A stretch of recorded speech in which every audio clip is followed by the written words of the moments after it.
Every 11 seconds a senior is rushed to the emergency room. Not because they tripped on something, but because their legs gave out without warning. It's not just weakness. It's not just aging. And if you've ever felt tingling in your hands, buzzing in your feet, or a strange sense that your legs just don't feel like they used to, your body might be waving a white flag. These aren't random annoyances. They're silent signs that your nerves and your joints are in trouble. And most people don't realize one crucial nutrient is missing: collagen. Not the kind in fancy powders or pills, but real bioavailable collagen your body can actually absorb. And believe it or not, it's hiding in everyday vegetables at your local store. In this video, we'll show you the 8 powerful vegetables that help rebuild damaged nerves, reduce that pins and needles sensation, and restore strength in your legs no matter your age. Stick around, because the last one on this list helped seniors over 80 walk more steadily in just weeks. Let us know in the comments where are you watching from, and have you ever felt sudden weakness in your legs or tingling in your hands? We read every comment and reply with tips that might help you feel stronger again. And if you find this helpful, don't forget to hit like and subscribe. Your future self will thank you. Let's start with number 8, carrots. You've seen them your whole life, orange, crunchy, tossed into soups or eaten raw with a bit of ranch. But most people have no idea these humble roots can actually help protect the nerves in your hands and fingers. Ed is 74. A retired mechanic from Michigan. Hands like bricks, used to fix cars all day without even thinking. But one morning he couldn't hold his coffee mug without it slipping. His fingers were numb, sometimes burning. His doctor called it just aging, but Ed wasn't buying it. Turns out carrots are packed with something called falcarinol. It's what carrots use to protect themselves underground, but in our bodies it helps calm nerve inflammation and protect the delicate coatings around each nerve fiber. Ed didn't make any big changes. He just started adding carrots to his lunch, kept the peel on, steamed them lightly some days, ate them raw other days. Nothing complicated. A little olive oil on top.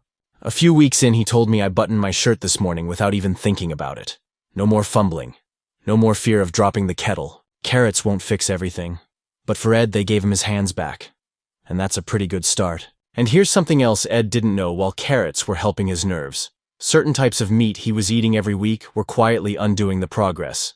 In fact, some meats can trigger inflammation that damages nerves, weakens muscles, and drains energy, especially after 60. We'll talk about that tomorrow. So make sure you're subscribed and don't miss it. For now, let's move to number 7, artichokes. Most people don't think of them as a nerve food. Some don't think of them at all, too spiky, too fussy to cook. But inside those tough leaves is something surprisingly powerful for calming the nervous system. Artichokes are rich in a compound called cynarin. It helps improve blood flow to the hands and feet and reduces inflammation in the nerves themselves. If you've ever had that pins and needles feeling in your fingers after doing nothing, or noticed your grip isn't what it used to be, this might be part of the answer. There's a man named Joe, 69, who used to love playing guitar. But over time his fingers got stiff, and the tingling made it hard to hold the strings. After trying all sorts of creams and pills, someone told him about artichokes. He started steaming them twice a week, eating both the heart and scraping the leaves like he was taught back in the day. After a month, the buzzing in his fingers had faded. Not gone completely, but enough that he picked up the guitar again. The trick is in how you cook them.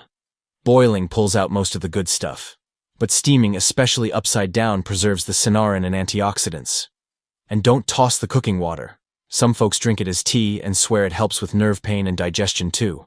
Artichokes take a little effort, but when it comes to protecting your nerves, they might just be worth the trouble. Number 6, okra.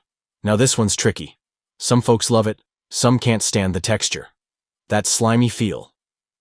Most people see it as a turnoff, but inside that gooey center is one of the most nerve-soothing substances in the produce aisle. It's called mucilage, a natural gel that coats and protects irritated nerves. Think of it like aloe vera, but for your nervous system. There's a woman named Darlene, 72, from Georgia. She used to feel this odd buzzing in her feet every night, especially when she laid down. Almost like her socks were too tight even when she wasn't wearing any. A neighbor told her to try okra water. She was skeptical, but she sliced up a few pods, soaked them overnight, and drank the water first thing in the morning. Within 2 weeks, the buzzing had calmed down. She still doesn't love the taste, but now she doesn't miss a day. Turns out okra's not just about the mucilage. It also helps regulate blood sugar, which is a big deal when it comes to nerve health. High glucose levels damage nerves quietly over time, and okra helps slow that damage. If you don't like it raw or slimy, there's a workaround. Sliced and pan-seared quickly, it gets crispy on the outside while keeping the healing compounds inside. Add some turmeric, cumin, a little salt, suddenly it's less of a chore and more of a comfort. Okra might not be your favorite at first bite, but if your hands or feet have been acting up lately, it could be exactly what your nerves are asking for. Number 5. Beets. If your legs feel slower than they used to, like the strength is still there, but the signal just doesn't fire fast enough, this might be the vegetable your nerves have been waiting for. There's a man named Charles, 68, from Arizona. Used to walk 2 miles every morning, but one summer his legs just stopped cooperating. He wasn't in pain, just slow, unsteady. Like the signal from his brain was getting lost on the way down. His daughter started giving him beet juice, small glass, once a day. Within a few weeks, his steps got lighter, his balance steadier, and for the first time in months, he made it to the end of his street without stopping. So what's going on here? Beets are packed with natural nitrates. When you eat them, your body turns those into nitric oxide, which helps open up blood vessels and get oxygen flowing better to your nerves. Damaged nerves hate low oxygen, and legs, being the farthest from the heart, feel it first. But there's a trick to getting the most out of them.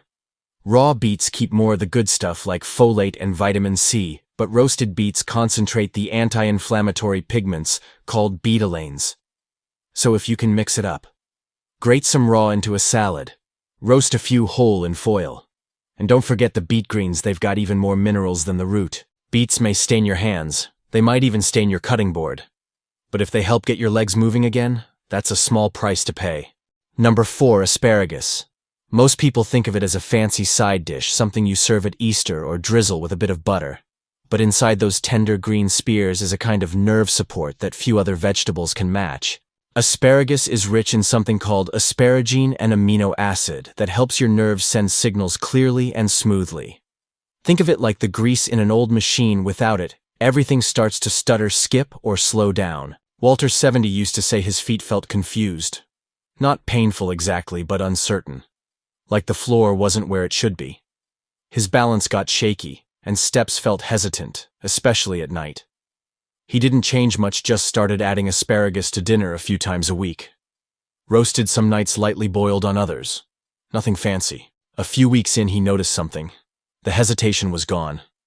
His feet landed where he meant them to. And walking around the kitchen at night didn't feel like a guessing game anymore.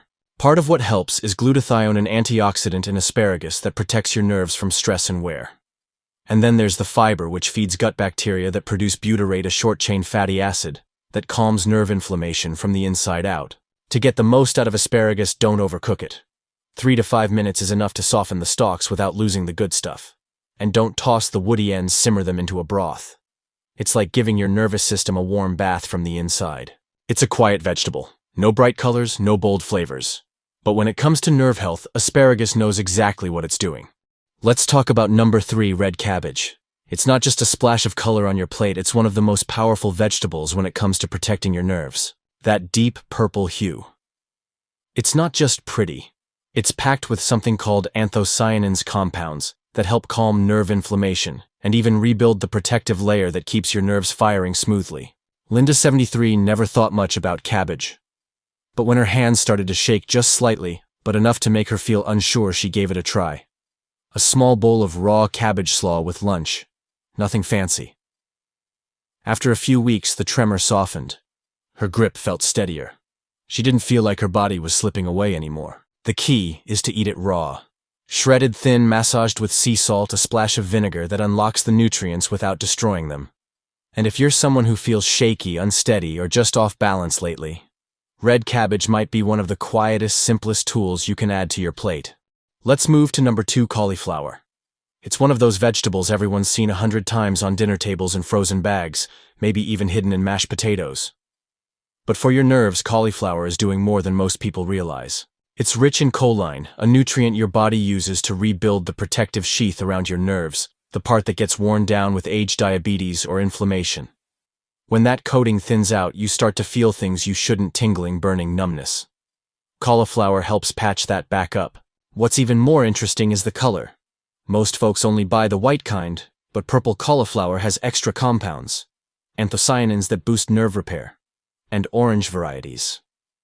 They come with beta-carotene, which helps protect nerve endings from oxidative stress. It's like choosing your favorite tool for the job, except here color matters. There's no dramatic story here. Just a lot of small changes that add up. One man in his 60s told us he started eating cauliflower 3 times a week, lightly sautéed in coconut oil with a pinch of turmeric and black pepper. Within a month, the tingling in his hands at night started to fade. Not gone, but better. And better was all he needed. The way you cook it makes a difference. Steaming keeps most of the good stuff. Roasting at high heat, not so much. And if you can eat it within a few hours, those nerve-healing compounds break down over time. Cauliflower may not be the flashiest food on the list, but sometimes the quietest ingredients do the loudest healing. Let's wrap up with number 1, sweet potatoes. Soft, warm, naturally sweet, they feel like comfort food.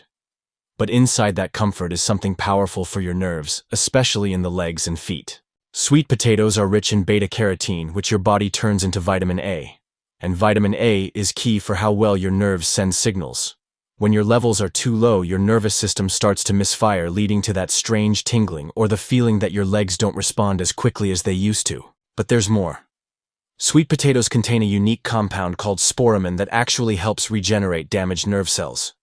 In one study, people with nerve damage saw real improvements just by adding sweet potatoes to their diet regularly. George, 78, told us his legs used to feel like they were fading. He didn't trust them anymore, especially going downstairs. His daughter started baking him 1 sweet potato every day, skin on, nothing fancy. After a few weeks, he said something simple. "I feel steadier." That's it. Not cured. Not young again. Just steadier. And sometimes that's everything. If you want to try it for yourself, bake them whole, 375 degrees skin on. The skin holds nerve-protecting compounds, and the slow baking helps your body absorb the nutrients better. Add a little fat, olive oil, almond butter, even tahini. It helps you absorb more of what your body needs. Sweet potatoes won't fix everything overnight, but they're gentle, nourishing, and consistent, exactly what aging nerves respond to best. Sometimes it's not the big things, it's the quiet choices we make in the kitchen day after day that bring our strength back. 8 simple vegetables. Nothing fancy. But for your nerves, your balance, even the way you hold a pen or climb the stairs, they matter more than most people realize. So tell me, in the comments, are you already eating one of these? Or is there something new you're excited to try this week? I read every message, and your story might be the nudge someone else needs to take that first step. Now, if your legs feel weaker lately, or your energy crashes after meals, it might not be about what you're missing, but about what you're still eating. In the next video, we're uncovering 4 meats that quietly harm your joints, spike your inflammation, and mess with your memory, especially after age 60. And just as importantly, we'll show you 4 clean healing proteins you should be eating every day to stay strong, steady, and sharp. Make sure to subscribe and turn on the bell so you don't miss it. I'll be right here walking this journey with you.